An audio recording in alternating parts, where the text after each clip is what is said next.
Finally viewers Tania is back. Tania आ चुकी है वापस। पहले हमशा की कमी थी जो ये एक और फसादन आ गई है। खैर अब देख रहे हैं कि किस तरीके से फसाद दिलवाने की कोशिश करेगी और ये हमशा से 10 हाथ आगे है। फिलहाल तो वो बहुत ज़्यादा खुश हो रही है देख के सदफ को और कहती है कि तुम्हें देख के वाकई में बहुत खुशी हुई। जिस पर अमार को भी काफ़ी मुबारकबाद देती है, लेकिन अंदर ही अंदर कुढ़ती रहती है और चीखती चिल्लाती रहती है कि मैंने अपनी ज़िंदगी का फ़ैसला बहुत गलत कर लिया गुस्से में आकर। लेकिन अब जाकर मुझे अंदाज़ा हुआ है कि मैंने उस लड़के की भी ज़िंदगी तबाह की थी। खैर अब देखेंगे कि दूसरी तरफ बहुत ज़्यादा मार खुश होता और कहता है कि अपने दिल से पुरानी बातें निकाल दो। देखो इन सारी बातों का कोई भी फ़ायदा नहीं है। अपनी ज़िंदगी को अच्छे तरीके से शुरू करो। अच्छे तरीके से तो वो शुरू करेगी, लेकिन उसका मकसद अच्छे तरीके से नहीं बल्कि सदफ़ की ज़िंदगी को जीर्ण बनाना है, जिसके अलावा और कुछ भी नहीं है। इसके साथ वो हमेशा से मिलकर सारी तबाहियाँ करने वाली है और सब कुछ ख़त्म होने वाला है। इस चीज़ का अंदाज़ा सदफ़ को नहीं हो रहा है और वो समझ रही है कि वो अपनी ज़िंदगी में बहुत सुकून करेगी। खैर आप देख रहे हैं कि अम्मार के दिल में भी कई कई तरह की बातें आ रही हैं और बार बार उसको इग्नोर करने की कोशिश कर रहा है और बाद में बात पर लड़ना झगड़ना शुरू कर देता है। इन सब बातों को लेके हमेशा काफ़ी सदफ़ काफ़ी परेशान है और अपनी माँ से इस बात का तज़किरा करती है और कहती है कि ये सारी बातें ऐसे-ऐसे हो रही हैं और मुझे समझ नहीं आ रही कि मैं क्या करूँ? रोज़-रोज़ की चिक-चिक से परेशान हूँ, मुझे समझ ही नहीं आ रही। जिस पर वो कहती है कि पहली बात तो ये है कि हमेशा से हर बात को शेयर करना बंद कर दो, क्योंकि मुझे उस लड़की के इरादे कुछ ठीक नहीं लग रहे हैं। जिस पर वो कहती है कि आप आखिर हमेशा के इतने खिलाफ़ क्यों कहती हैं? जिस पर वो कहती है कि मैंने एक दुनिया देखी है और मुझे पता है कौन कितने पानी में है, इसलिए बेहतर यही है कि उससे किनारा ही रखो तो बेहतर है, क्योंकि वो तुम्हारी ज़िंदगी में खुशियाँ नहीं आने देगी। ये बात तो बिल्कुल क्योंकि अभी वो सही तरीके से नहीं जानता है कि हमशा के दिल में आखिर क्या चल रहा है।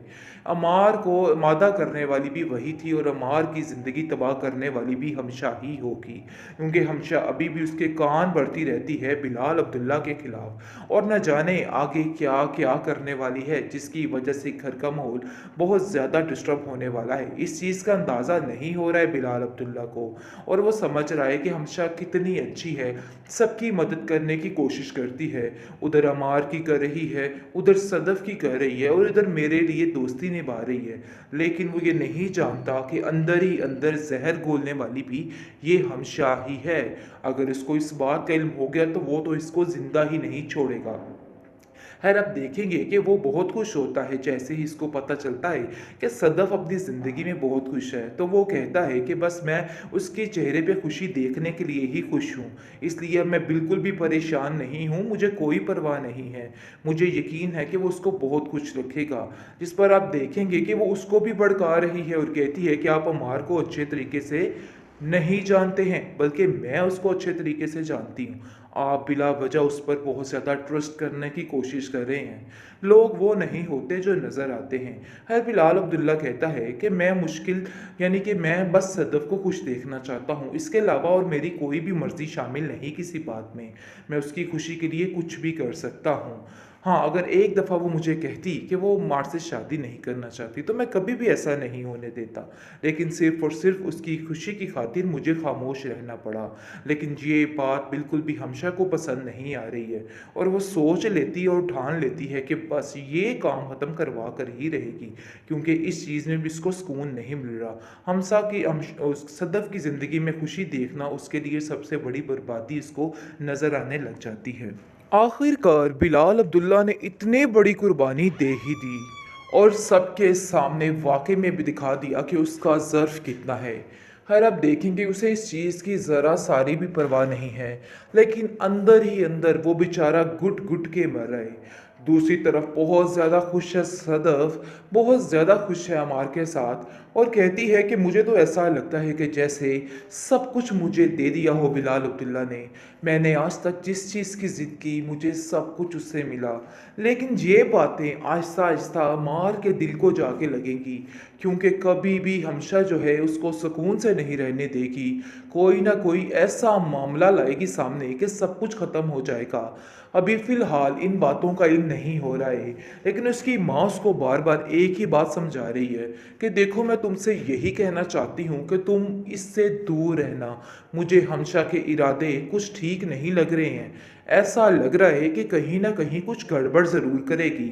जिस पर वो कहती है अपनी माँ से कि आप बिला वजह मुझे लेके परेशान होती रहती हैं। ऐसा कुछ भी नहीं है, देख लेना सब ठीक हो जाएगा। और हमशा तो बहुत अच्छी है, पता नहीं आपको ऐसा क्यों लगता है। हाँ, मेरी दोस्त है, कभी-कभी कड़वी कसेली बातें कर जाती है, लेकिन इसका मतलब ये हरगिज़ नहीं है कि वो मेरा बुरा चाहती है। लेकिन वो सोच ही नहीं सकती कि वो क्या करना चाहती है। वो अभी भी सदफ़ को इस तरीके से खुश देख के कुढ़ती ही रहती है, क्योंकि उसको तो बिलाल अब्दुल्ला का प्यार मिलने वाला नहीं है। चाहे लाख जतन कर ले, लाख कोशिशें कर ले, यही दुख उसको अंदर ही अंदर खाए जा रहा है और हर वक्त परेशानी के आलम में मुब्तला रखता है। लेकिन वो हिम्मत नहीं हारती और बार बार एक ही बात करती है। लेकिन इसकी बेहिसी जो है वो उसको सामने नज़र आ जाती है, क्योंकि बार बार बिलाल अब्दुल्ला उससे यही बात कह रहा है कि उसके दिल में उसके लिए कोई भी जगह नहीं, बल्कि किसी के लिए भी कोई जगह नहीं। क्योंकि अभी वो सही तरीके से नहीं जानता है कि हमशा के दिल में आखिर क्या चल रहा है। अमार को मादा करने वाली भी वही थी और अमार की ज़िंदगी तबाह करने वाली भी हमशा ही होगी, क्योंकि हमशा अभी भी उसके कान बढ़ती रहती है बिलाल अब्दुल्ला के खिलाफ। और न जाने आगे क्या क्या करने वाली है, जिसकी वजह से घर का माहौल बहुत ज़्यादा डिस्टर्ब होने वाला है। इस चीज़ का अंदाज़ा नहीं हो रहा है बिलाल अब्दुल्ला को, और वो समझ रहा है कि हमशा कितनी अच्छी है, सबकी मदद करने की कोशिश करती है। उधर अमार की कर रही है, उधर सदफ़ की कर रही है, और इधर मेरे लिए दोस्ती निभा रही है। लेकिन वो ये नहीं जानता कि अंदर ही अंदर जहर घोलने वाली भी ये हमशा ही है। अगर इसको इस बात का इल्म हो गया तो वो तो इसको ज़िंदा ही नहीं छोड़ेगा।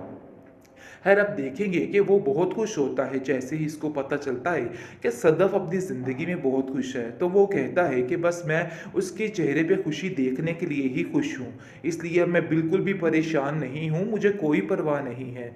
मुझे यकीन है कि वो उसको बहुत खुश रखेगा। जिस पर आप देखेंगे कि वो उसको भी भड़का रही है और कहती है कि आप अमार को अच्छे तरीके से नहीं जानते हैं, बल्कि मैं उसको अच्छे तरीके से जानती हूँ। आप बिला वजह उस पर बहुत ज़्यादा ट्रस्ट करने की कोशिश कर रहे हैं। लोग वो नहीं होते जो नज़र आते हैं। खैर, बिलाल अब्दुल्ला कहता है कि मैं मुश्किल यानी कि मैं बस सदफ़ को खुश देखना चाहता हूँ, इसके अलावा और मेरी कोई भी मर्ज़ी शामिल नहीं किसी बात में। मैं उसकी खुशी के लिए कुछ भी कर सकता हूँ। हाँ, अगर एक दफ़ा वो मुझे कहती कि वो मार से शादी नहीं करना चाहती, तो मैं कभी भी ऐसा नहीं होने देता। लेकिन सिर्फ़ और सिर्फ़ उसकी खुशी की खातिर मुझे ख़ामोश रहना पड़ा। लेकिन ये बात बिल्कुल भी हमशा को पसंद नहीं आ रही है, और वो सोच लेती है और ठान लेती है कि बस ये काम ख़त्म करवा कर ही रहेगी, क्योंकि इस चीज़ में भी इसको सुकून नहीं मिल रहा। हमसा की सदफ़ की ज़िंदगी में खुशी देखना उसके लिए सबसे बड़ी बर्बादी इसको नज़र आने लग जाती है।